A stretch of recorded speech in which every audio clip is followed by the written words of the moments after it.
Okey, nama saya Rashidi Sabri bin Muda. Saya daripada unit Civil and Resilient Infrastructure, TMB Research. Okey, idea pembangunan tercetus pada tahun 2017 apabila Perangai Susu ni start beroperasi. So, kita nampak di bahagian hulu berlaku banyak penukaan tanah lah, aktiviti pertanian. So, daripada situ kita boleh anggarkan kalau kita tak buat sesuatu, kita tak menghalang sedimen tu daripada terus masuk ke Perangai Susu ni.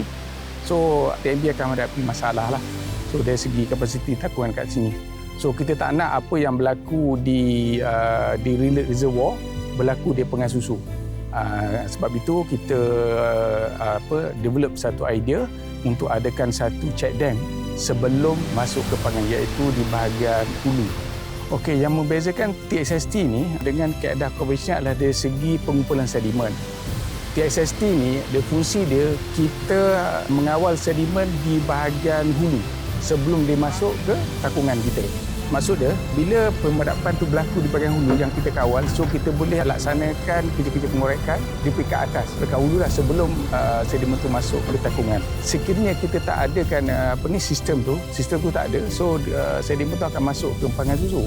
So kita perlu buat pengorekan di empangan yang mana dia akan menelan belanja yang agak besar lah, kos yang tinggi, dan juga dia akan mengganggu kita punya operasi pendanaan tenaga.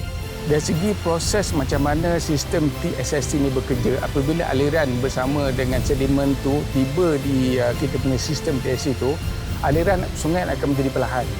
So dalam proses tu sedimen akan mendak sebelum masuk ke ke empangan dah. So sedimen itu akan mendak ke situ disebabkan ada halangan kita menggear kat situ, satu binaan konkrit untuk menghalang sedimen daripada melepasi via tu, dan sedimen akan berkumpul di sana lah untuk memudahkan kita mengorek ataupun membuang sedimen tu di bahagian atas sebelum masuk ke takungan susu. Pihak TMBR ataupun yang tim kami ni, kita kena pastikan pengorekan berkala dilaksanakan oleh pihak stesen lah, pihak TMB Genco, supaya kolam takungan di TXT itu boleh bekerja secara efisien lah. Okey, dari segi projek ni, dari segi ESG di mana projek ni membantu dari segi environment dan penggunaan semula bahan buangan lah.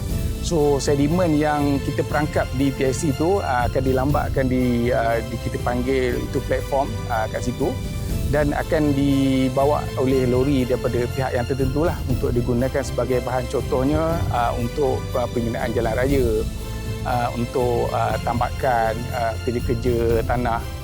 So sekarang ni pun memang sebahagian daripada sedimen yang kita keluarkan daripada sistem TXT itu telah diambil oleh satu kontraktor lah untuk diguna untuk pembinaan jalan raya di Cameron Highland ni dalam pembinaan.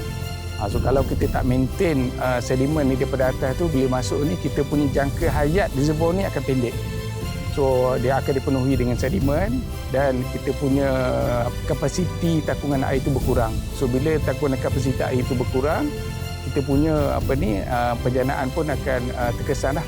Dan lagi satu dari segi keselamatan, bila terlampau banyak sangat sedimen di yang tak terkawal, so kemungkinan boleh berlaku limpahan air lah yang besar mungkin melalui spillway kita yang kat belakang ni, dan mengakibatkan bahayalah kepada penduduk di hiliran Perangai, iaitu ada satu kampung di bawah ni yang agak besar dalam lingkungan 700 hingga 1000 penduduk, iaitu kampung Postalano. Ada 7 kampung kat situ, dan sekiranya berlaku limpahan yang besar di sini, kemungkinan membahayalah kepada penduduk di bawah sana. That's why kita kena kawal kita punya sedimen di Perangai Susu ni supaya tidak mencapai tahap yang kritikal yang membahayakan dari segi keselamatan.